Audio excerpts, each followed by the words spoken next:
The thick atmosphere of Gliese 581D seeped through my suit's filtration system, carrying a musty, rotting scent. I gazed up at the canopy of massive fungi looming overhead. Their surfaces were deep red in the dim light. Nothing in my training had prepared me for this.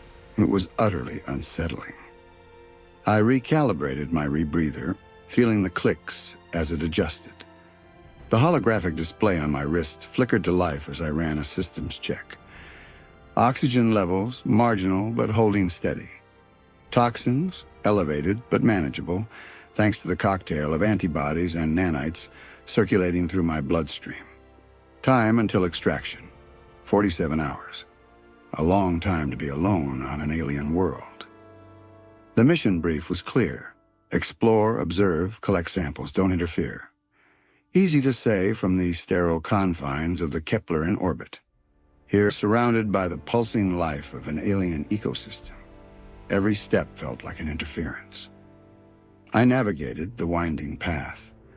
The spongy ground beneath my boots seemed to react to my presence, tiny filaments retracting just before contact. Was it alive? Sentient? Questions for the xenobiologist to ponder. The survey drone I'd named Buzz followed, its shiny black shell reflecting the bioluminescent glow of nearby fungi. State-of-the-art sensors probed the alien landscape, collecting terabytes of data with every passing second. The path curved beside a stream of sky-blue liquid. Vapor rose from its surface, twisting in intricate patterns. I knelt and extended a sampling rod. The vial filled, and I clicked it into place on my belt with others containing soil, spores, and atmospheric samples. The crimson-capped fungi towered overhead, their surfaces pulsing in the hazy light. Some reached heights of over 30 meters with caps wide enough to shelter a small lander. Their flesh was mottled with intricate shifting patterns. Bioluminescent speckles appeared and disappeared like stars in the night sky. An irrational sense of being watched crept up on me. Preliminary scans showed no signs of sentient life. No animals, no birds, not even insects. Just an endless expanse of fungi and eerie silence. Yet I couldn't shake the feeling of being monitored. I paused. The steady rasp of my rebreather seemed unnaturally loud in the stillness. I closed my eyes and centered myself. When I opened them, the feeling of being observed had faded, but only slightly. I rounded a bend and froze. A clearing stretched before me, dominated by a massive fungus unlike any I'd encountered. It rose like a monument, easily 50 meters tall. Its surface pulsated with bright veins against deep purple flesh. The rhythm mimicked a slow, steady heartbeat. "Buzz, full spectrum analysis," I commanded. The drone activated and began to circle the giant fungus. A grid of laser light bathed the alien life form, probing its structure down to the molecular level. Data flooded my helmet display, a cascade of numbers, chemical compounds, and structural analyses far beyond my expertise. The xenobiologist back on Kepler would spend months, perhaps years, making sense of it all.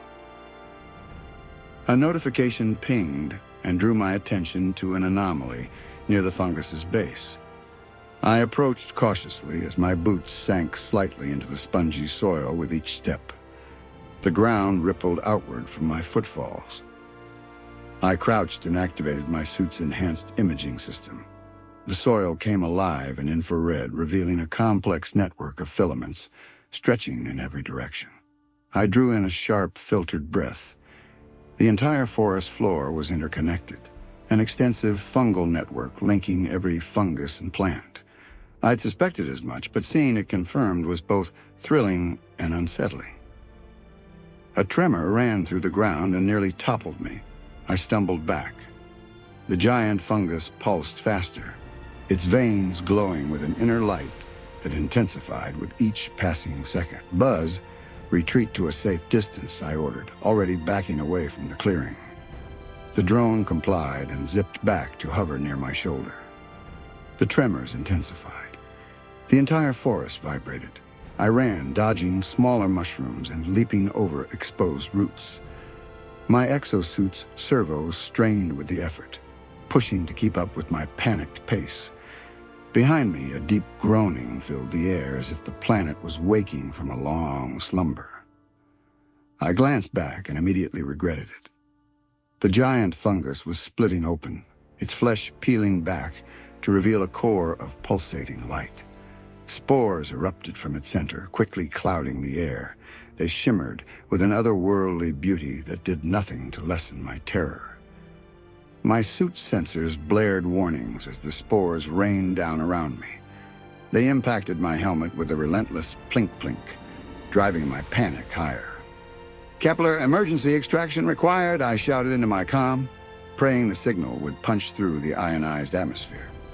"Unknown biological event in progress. Repeat, emergency extraction." A garbled response came back, impossible to understand. I swore and pushed myself harder as I raced along the twisting path. The spore cloud spread rapidly, obscuring everything. Trees, rocks, and even the stream vanished in the thickening haze, swallowed by the advancing spores. My lungs burned and my muscles ached. The air filtering through the rebreather tasted stale and thin. Warning indicators flashed across my helmet display, alerting me to rising CO2 levels and the strain on my suit's life support systems. I stumbled, going down hard on one knee. The impact sent my sampling vials scattering across the ground. There was no time to retrieve them.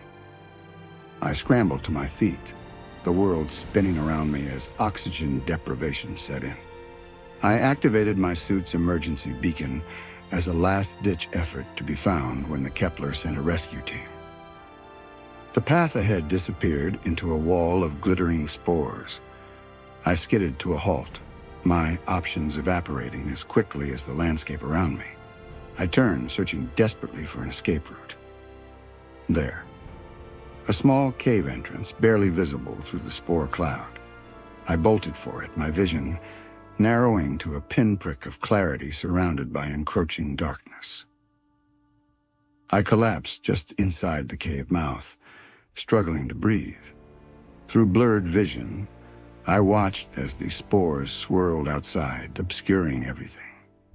The cave entrance began to seal, fungal growth spreading across the opening like a living curtain.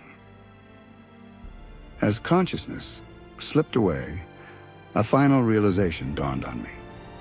This wasn't an attack, but a defense. In our relentless quest for knowledge, we had triggered something. The planet was responding like an immune system, fighting off an infection.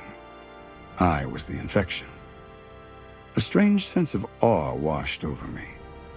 The cave darkened as the spores sealed the entrance, entombing me.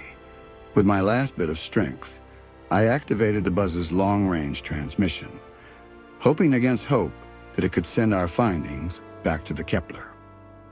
This has been Shrooms, an amazing sci-fi story. Thank you for listening.